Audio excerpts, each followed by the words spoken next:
Nifata'u akkam jirtu fayyum keessanii hundumti keessan bakka jirtanitti nagaan isin gaafadha.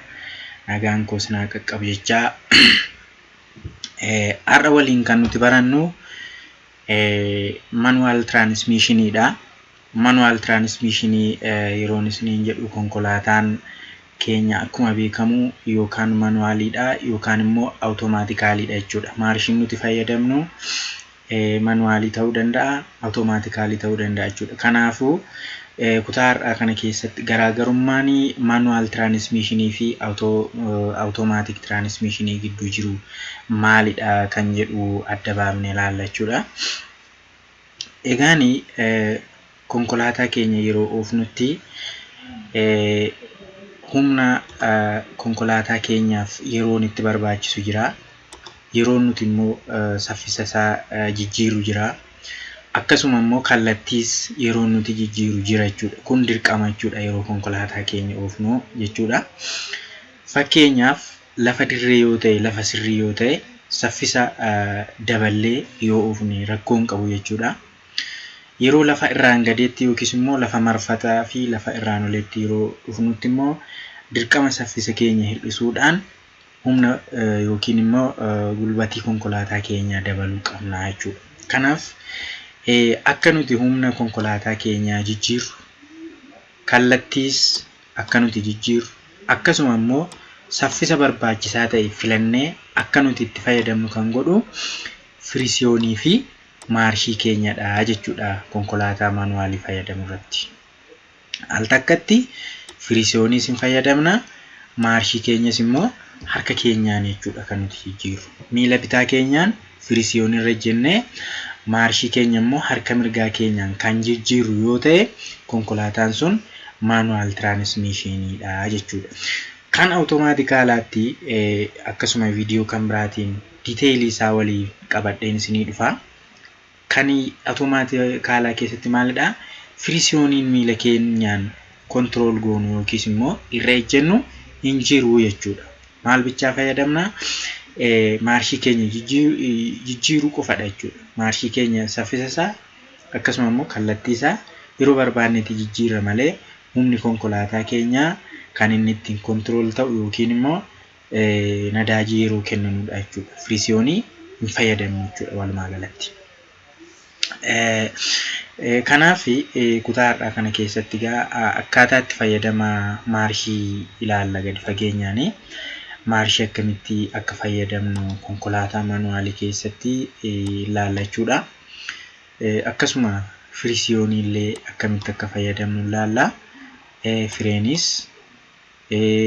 Fireeniin kan miilaa jira, kan harkaa jira, boba'aa fi marii. Isaan kun hundi isaaniiyyuu al takkattidha jechuudha. Konkolaataa manuwaalii keessatti al takkatti yeroo tokkodha jechuudha kan nuti ajajnu.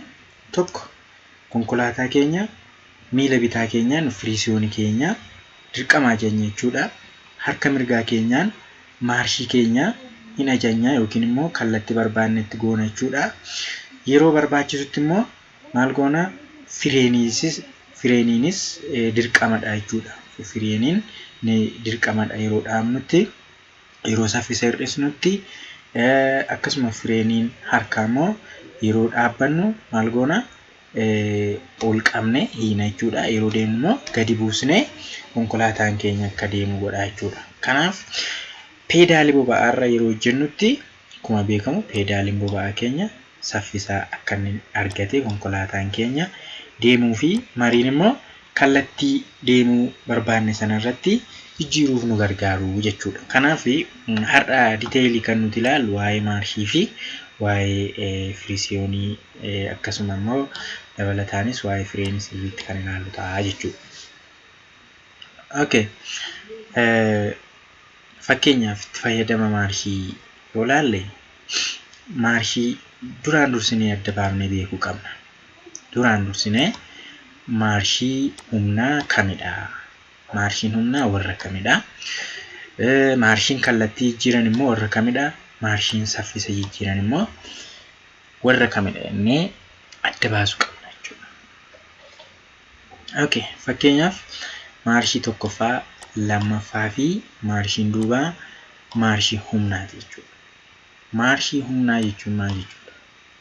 Maarshii humnaa jechuun konkolaataan keenya akka inni lafa qabatu, akka inni humna argatu yeroo barbaannutti kan fayyadamnudha jechuudha. Kana jechuun lafa irraan olee yookiin tabba yeroo baanutti irraan gadee yeroo buunutti konkolaataa keenya yeroo dhaabnutti maarshiiwwan tokkoo fi lamaan kana keessaa tokko fayyadamna jechuudha.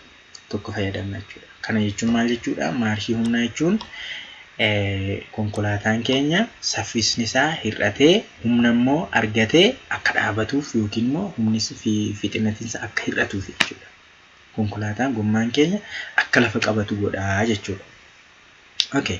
Isaan kana isa kana keessumaa warri treeningii fudhatan maarshii humnaa warri jedhaman irra caalaatti tokkoffaa, lammaffaa fi maarshii duubaati jechuudha. Kallattiif immoo kallattii kan jennu kallattii lama jira konkolaataa yeroo humnu fuulduraa fi duubaa. Kallattii fuulduraatti warri nu oofsisan 1 2 3 4 5 amma 6tti kan qabanis jiru jechuudha. Garuu maarshiin duubaa yookiin arri jedhee kan mukka'ee jiru duubatti akka yeroo deemnudha jechuudha. Yeroo deemnutti maarshii arrii keenya irra galfannaa jechuudha. Okay. Kan biraan maarshii saffisaati. Maarshii saffisaa kan nuti jennu 3 4 5 isaan kun maarshii saffisaati jechuudha. Saffisni isaa maal ta'a? Maarshiin keenya lakkoofsa dabalaa yeroo deemu saffisni isaa dabalaa deema jechuudha. Saffisni isaa dabalaa deema. 3 lamarra hin caala, 4 immoo 3 irra hin caala, 5 immoo hunduma isaaniirra fixinatii qaba yookiin saffisa qaba jechuudha. Kanaaf bakka nu barbaachisetti saffisa nu barbaachise gammadnee yookiin immoo gasgooneetu jechuudha kan nuti fayyadamnu jechuudha yeroo konkolaataa keenya oofu. Fakkeenyaaf yeroon maarshiin humnaa kana keessatti maarshiin humnaa kan argamu yeroo kamidha? Kaambiyoo keenya keessa yookiin immoo giirboksii keenya keessa sibiilota ilkaan qaban gosa garaagaraa jira jechuudha. Guddaan jira, xiqqaan jira, giddugaleessi jira. Yeroo sibiilli guddaan sun yookiin immoo maarshiin guddaan sun ishii xiqqoo kan naannessu yoo ta'e maaltu argama? Saffisatu argama jechuudha. Fixinatiitu argama jechuudha. Yeroo immoo ishiin xiqqoon kun immoo isa guddaa sana naannessitu yookiin humni motora irraa ba'u ishii xiqqoo kanarra bu'ee ishiin xiqqoon kun immoo yeroo naannoftutti ilkaan ishii isa guddaa kana keessa seenee isa guddaa kan naannessu yoo ta'e maaltu argama? Humnatu argama jechuudha. Konseptiin duuba jiru kanadha. Fageenyaan immoo barumsa keenya itti cimsaa waan deemnuu fi sirriitti na hubataa deemtudha yaada. Mee fakkeenyaaf asirraa walii wajjiniin viidiyoo tokko ilaalla. Viidiyoo sana ilaaluudhaan dura okay.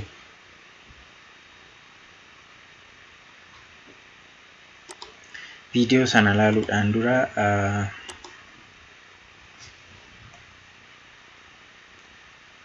okay. Asirraa lakkoofsota maarshii irra jiran kananii isinitti argisiisa. Asirraa akkuma hubattan 1 2 3 4 5 arreedheetu jira jechuudha. 1 2 3 4 5 arri. Kuni ulee maarshii keenyarra jira jechuudha. Ulee maarshii keenyarra jira. Lakkoofsi tokko maal argisiisa? Maarshii tokkoffaa argisiisa jechuudha.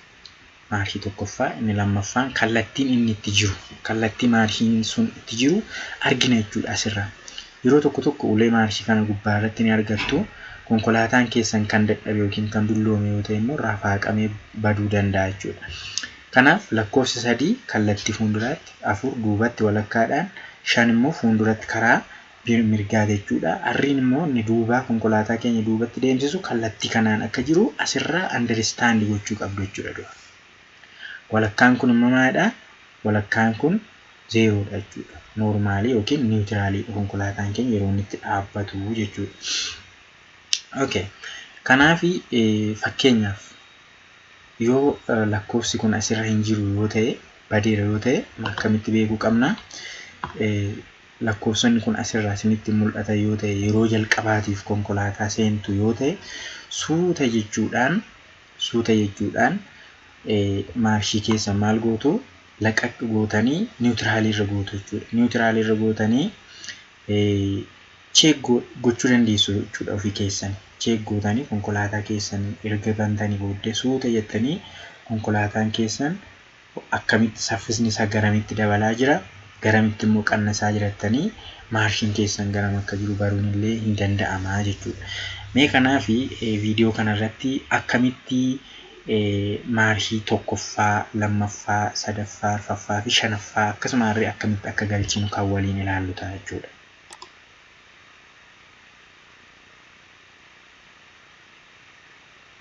Okay.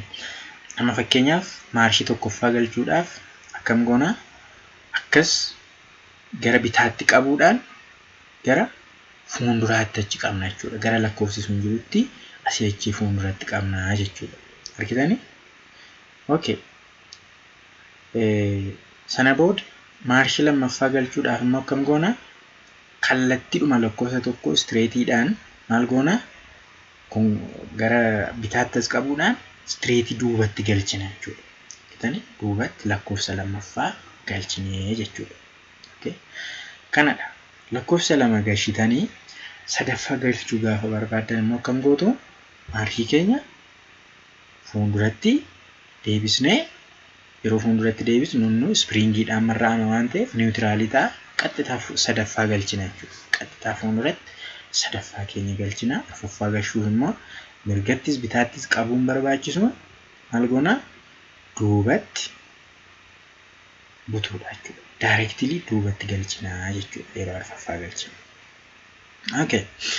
Erga sana goonee booddee asirraa lakkoofsi saffisa isaa dabalaa deema ilaalaa jirtu yoo ta'e 25 meetira per hour jedha. Saffisni isaa ammuma giiriin keenya dabalaa deema maal ta'a deema? Dabalaa deema jechuudha. Dabalaa deema jechuudha. Kan biraan yeroo fireenii faana firisioonii maal gochuu qabna? Okay. Asirraa yeroo maarshii keenya jijjiirru firisioonii keenya qabuu qabna jechuudha. Yeroo hundumaa maarshii keessa yeroo jijjiirtan maal gochuu qabdu? Firisioonii qabuu qabdu jechuudha. Firisioonii kan qabnu maaliif? Firisiooniin yookiin kilaachii jenna. Kilaachiin humna motorarraa dhufu gara kaambiyootti dabarsuu fi addaan kutuudhaaf kan inni gargaaru. Humna kan maddisiisu motoradha. Kaambiyoon immoo humnuma dabarsa malee humna mataasaa kan maddisiisu hin qabu jechuudha. Kanaaf miila keenya yeroo irra jennu humni motora keessaa dhufe sun motoruma keessatti hafa. Motoruma keessatti hojjeta malee gara kaambiyootti hin darbu jechuudha. Sana jechuun immoo maal jechuudha? Saffisni keenya inni motora inni giirboksii yookiin kaambiyoo keessa jiru maal ta'a? Inni hir'ata jechuudha. Guutummaan guutuutti hin hir'ata. Gommaan keenyas hir'ataa deema jechuudha saffisni isaa. Okay. Kanaaf yoo firisioonii hin qabnu ta'e maal ta'a? Humni keenya addaan hin cinne waan ta'eef ilkaanonni kaambiyoo keessa jiran sun yookiin immoo giironni sun maal ta'u jechuudha? Hin nyaatamu, hin caccabu jechuudha. Nyaatamanii caccabu jechuudha. Kanadha jechuudha. Nyaatamuu bichaa osoo hin ta'in hin cabu. Sirumayyuu irra hin ejjenne taanaan yeroo isaanitti guutummaatti cabantu jira jechuudha. Giirboksiin immoo tokkittiin ishii cabe jechuun gatii guddaa nu kaffalchiisti jechuudha. Kanaaf egaa yeroo hundumaa firisioonii qabnee giirii keenya jijjiirra jechuudha. Kun konkolaataa maaliiti? Maanuwaal tiraanismiishiniidhaan jechuudha. Maanuwaal tiraanismiishinii konkolaataa fayyadamudha jechuudha. Okay.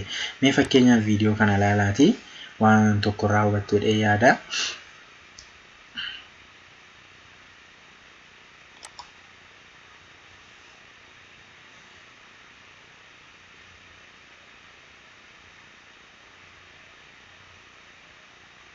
Okay. Ilaala amma firisioonii qabee firisioonii yeroo qabu maarshii jijjiire jechuudha.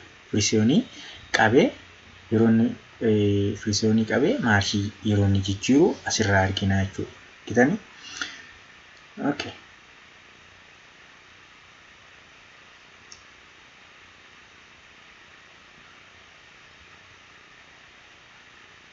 Irraa deebinu. Firisioonii qabee maarshii jijjiira.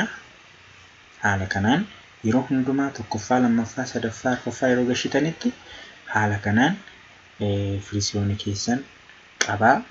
Maarshii keessan immoo jijjiirtu jechuudha. Yeroo firiisoonii gadhiistan immoo nadaajii itti kennitu jechuudha. Garuu konkolaataa yeroo dhaabdanitti akkam ta'a?